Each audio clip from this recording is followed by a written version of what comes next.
This house, I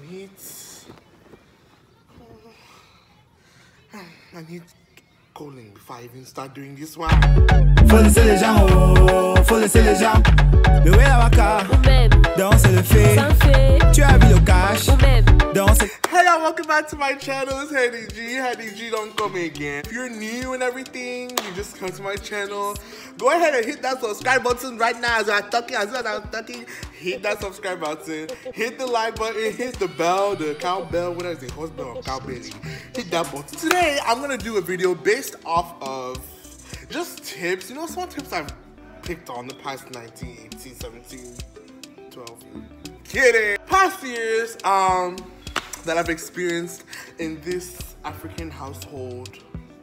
Yes, these four walls have beared me witness that I have gone through a lot in this house. Okay, I've seen a lot of things. I've been through a lot of whoopings, a lot of discipline. But yeah, so I just basically came here to just give y'all 10 tips on how to cope in an African household without going crazy.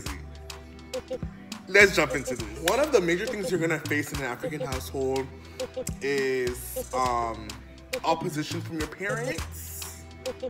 Okay? You're gonna face a lot of opposition with your parents. And my sisters aren't here, so I'm basically the firstborn. So like literally I am the third parent in this house. When I tell y'all I'm the third parent, don't underestimate it. I am being so serious. I am the third parent in this house. Being the firstborn in an African household, you get treated differently. You might get some leeway in, some leeway in the kind of things you're doing, but most of the time, your head is going to be knocked like hammer 24/7. You'll be on your case like this.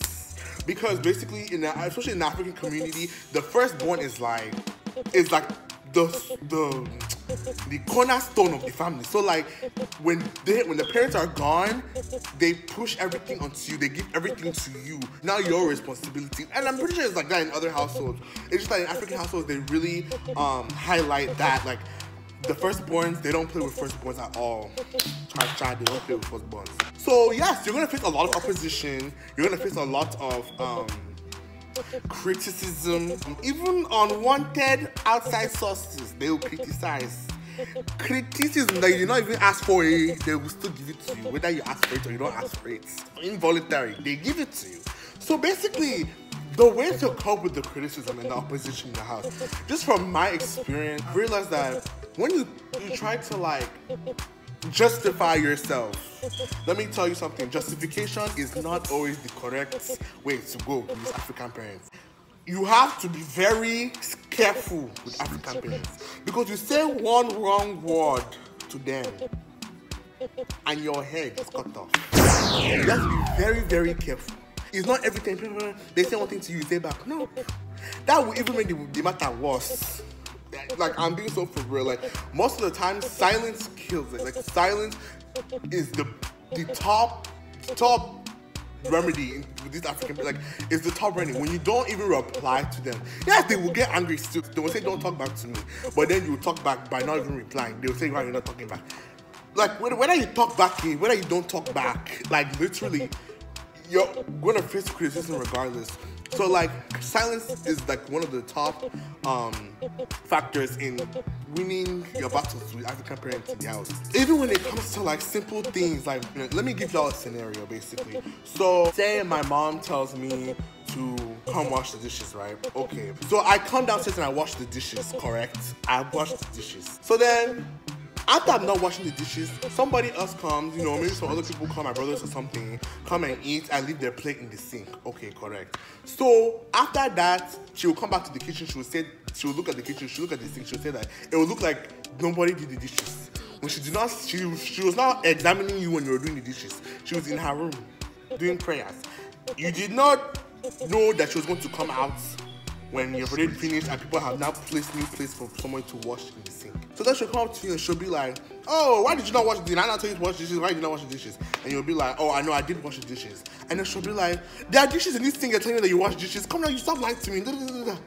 Okay, and your first action, your first thought in your head will be, okay, no, I wash the dishes. I don't know what this woman is talking about. I wash the dishes. Maybe somebody else can play inside the thing and then they say I don't wash dishes. I mean, I'm the one that wash the dishes.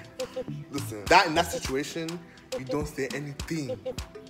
You don't say anything. You just calm. You withhold your peace. You take deep breath. Deep breath. Come downstairs. You just wash the dishes like a fool.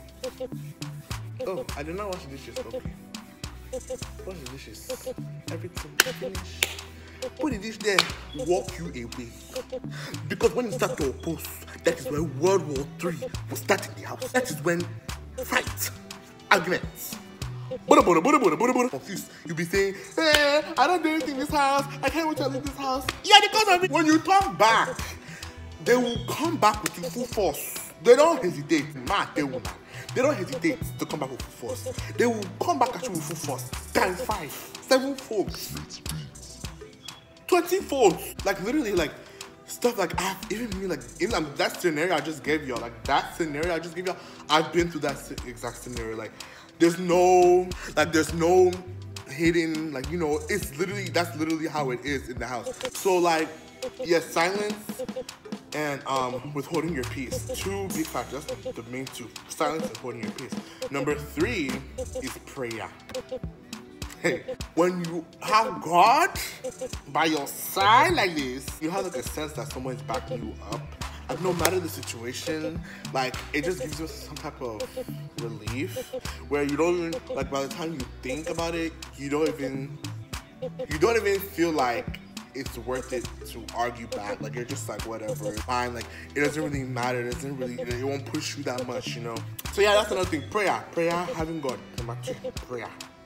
Whatever you pray for, whatever you are praying to, whatever you are praying to, just pray it off. From afar.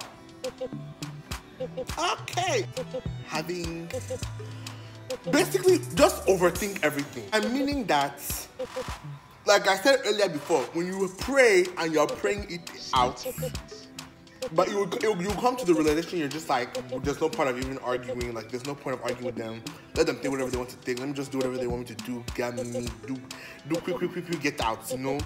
When you start overthinking, by the time you know it, you will be lost in thought. By the time you know it, you are doing what they have told you to do without no hesitation, without any arguments. It sounds kind of contradicting, but I promise you, you're not going to get through an African house without overthinking everything. Because African parents' mentality themselves, they overthink everything. So you too, you have to think like them in order to reason like them.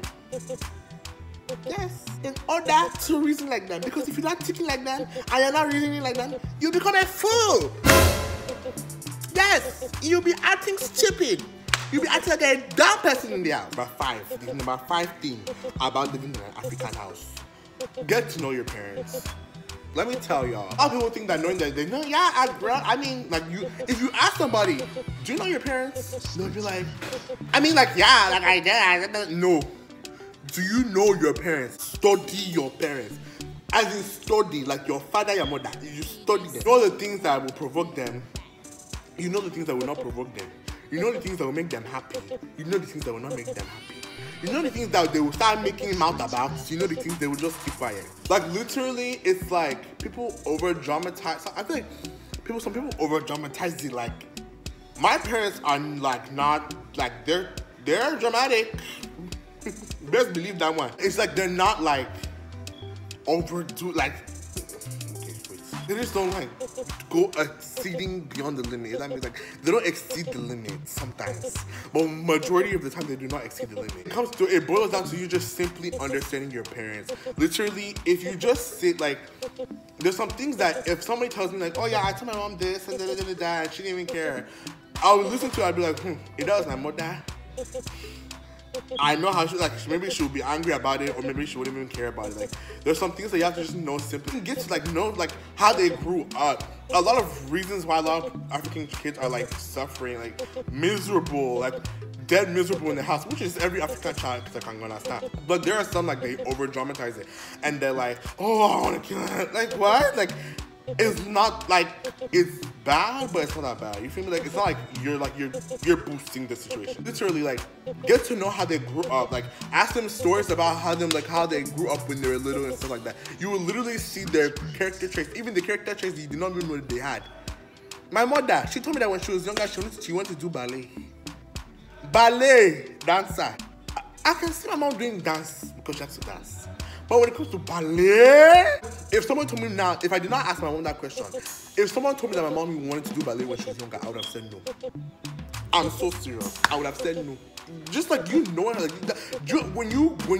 there's a certain level where you get to your parents where you just feel like you can tell them anything. And I'm sure that's with a lot of y'all. Like having a great relationship with your parents is so key. Like there'll become times where your friends, even your friends will disappoint you. I'm being so serious. Your friends, the people that you call your people that you call your family, they will say that blood is not, blood doesn't define family. Let me tell you something. It does, oh, it does. But most of the time, it does. There's something about you just even having a good relationship with your parents, like, or you're just your family members. Like, I'm just really speaking out my heart because a lot of people they like to over dramatize things, and it's just like, even me, I'm over dramatic, but I'm not that over dramatic. Like, yeah, like having a good relationship with your parents, like just seeing how they are, seeing how they grew up, seeing the things that they went through, like even like just seeing the things that they went through, you can see those personal traits like you wouldn't even think that your parents would have. It will help you. It will help you dealing with them. I'm so serious. It's just like dealing with any other person except this is your mom and your dad. It's not easy. Like you literally have to sit down and dissect how they are, how they operate, everything. Like, and once you get that done, that's like the top key. Once you get that done, like you are set. I'm so serious. Another thing, spend time with your parents. To depend on family time when all of you are there. No, you yourself by yourself. Go and spend time with your mother and your father. Because once you spend time with them, like literally, not gonna lie, but you get the leeway, okay? You get the leeway. You know, sometimes you'll be coming home 2 o'clock in the morning, 3 o'clock in the morning, 4 o'clock in the morning. And they won't even be that angry. I'm being so serious. Like, just because of the mere fact that they trust you. Trust! Why did I not say this number one? Trust! Trust is so key. Trust with your parents. Like, I'm being so serious, especially with your African parents. You are going to suffer. Suffer and you suffer. I said they will not let you go out 1 inch. Your leg will be tied to a chair when you come back home from school. You are tied to the, you can't go anywhere. You're not going anywhere. You're not going anywhere. What's just tied? This is how it's going to be for the rest of the trust. Once you build trust with your parents, and that's just, this goes for anybody. Like, once you build trust with your parents, like, you will realize that a lot of open doors will be, like, a lot of things that you never used to slide with, or never used to slide when you were little, or like when you were younger, or in the past. You'll realize that they'll give you some leeway, like they'll get off the back a little. Some of your parents, not all of them. Just spend time with them, like ask them how their day is, you know, see how they are. Like I don't know, like see how they're doing. Me and my mom have a set time. It's usually when she comes back home from work, I'm upstairs doing homework or on the phone or doing something. I'll come downstairs, we're literally talking until 10 o'clock. We'll be sitting on this couch just talking. Like literally we just talk about anything. Like you realize that you start going to different conversations. And by the time you know it, you have their trust and you can go out, party, come back to that. Oh wait, but don't use that as like, how do I say, like, don't take advantage of that. I mean, like, don't spend time with them just for you to only get the benefits. Do it sincerely. I know sometimes people like to be fake and they like to take words out of context. Don't say that I quoted you. Don't go and show your parents and say that I said that you should be spending time with them so you can only be coming home late from parties. That's not what I said. Once you build relationships with them, open doors will open. Number 6, do favors for them. Be initiative in the house. Like I know some people like me, like it depends on the day. Sometimes I can be really lazy and something to do in the house, do something in the house without even bothering them. You know. Number 8, oh, your grades. Trust me, let me tell you something. My mom always tells me this. She'll say, "Making a mother wants in her child, the thing that will make her so happy is when her children are passing their grades and going to college with scholarship. They don't like failing children and failing their grades. It breaks the heart of a mother. I'm being so serious. She says that 24/7. Once you get good grades, that will give you another leeway to even go out. You understand me? You want to even if you want to like use an advantage or something, use the advantage of your schoolwork. Take your schoolwork seriously, not even for your parents, for yourself too. Because by the time you know it, they'll be doing things like that you wouldn't even imagine that they will let you do. I'm telling you. Experience, first hand, I'm a witness. Number 9, good relationships with your siblings. Let me tell y'all, good relationships with your siblings. Everybody fights with their siblings. Everybody knows like sometimes fighting with your siblings can result in things. But if y'all don't know, like when you fight with your siblings, like breaks the heart of your parents because it's like you came from them, you know, you all came from them, and then they see you all like bickering and arguing like, to the point like where y'all having beef. Like Africans value family, like they value family a lot. So once they see the family being dysfunctional, it's really like they're just like be sincere with the building of the relationship with your siblings. But then also it'll give you leeway. You know those times when you're upstairs in your room and your uncles and your aunties come to the house, uncles and aunties that you don't even know, and you're sitting upstairs and your mother has cooked, you know, you're telling your mother cooking the kitchen, so you're like, oh, I wish I could go some pop-off and chicken. I want some more than pop-off and chicken. But you don't want to go downstairs though, because you don't want to go and say uncle and auntie. So you go and call your sibling, oh, please go downstairs. Go and get that pop-off and chicken for me. Bring it upstairs. Even bring Sprite. Thank you. Love you. Bye-bye. If it's a sibling that you're having a bad relationship with, they'll say, you don't do anything for me, I'm trying something for you. By the time you know you're arguing, by the time you know your mother is coming outside today, back arm on your head in front of your uncles and aunties that you're now forced to greet. Lesson learned. Learn your lesson. Number 10. Number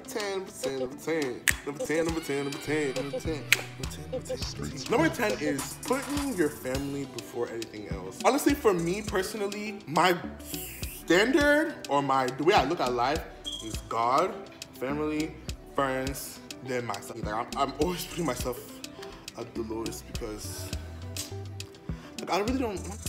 So yeah, know your standards. Always have in place, like even when your friends want to hang out with you, sometimes you don't have to always hang out with your friends. Let me tell y'all, because sometimes you just be like, no, you know, I just really just want to be in the house and just be with my family. You know, I just want to be in the house with my parents, like literally. And you, like the more you spend time with your parents, yeah, you can go hang out with your friends. Like there's nothing wrong with I hang out with my friends all the time. Let me tell y'all, y'all done see how to hang out with my friends all the time. Really, like I don't have any problem hanging out with my friends, but like. At the same time, is there some times where I just like, okay, I need to stay with my family, like, you know, kind of distance from my family. Like, I gotta go, I'm gonna hop on this side real quick. You can hang on that side, I'll be right back. To moderate, both friends and family. But I know I don't compromise my family for anything. But lately, I've been a little crazy lately. Thank y'all. I hope y'all learned something from this video. Thank y'all so much for listening. Thank y'all for listening to my rant about 10 things, you know, to learn in an African household.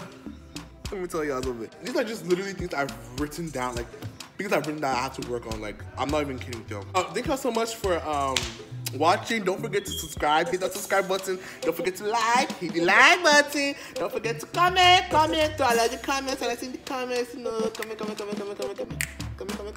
And thank y'all so much for 500. Thank y'all so much for 500 subscribers. Thank y'all so much for 500 subscribers. I don't want to cry for YouTube. I don't want to cry for YouTube. Oh. I know I'm crying for YouTuber. 500 subscribers, like literally, like that's a goal that I've been trying to meet. I didn't know I was gonna meet it so quickly. I thought YouTube was going to be so hard, but you have just helped me. Thank you people so much. Man, don't cry for YouTube. Thank you so much. Thank you so much. Have a nice evening, Saturday / night, whatever you are watching it. Love y'all. Bye. You go withdraw something.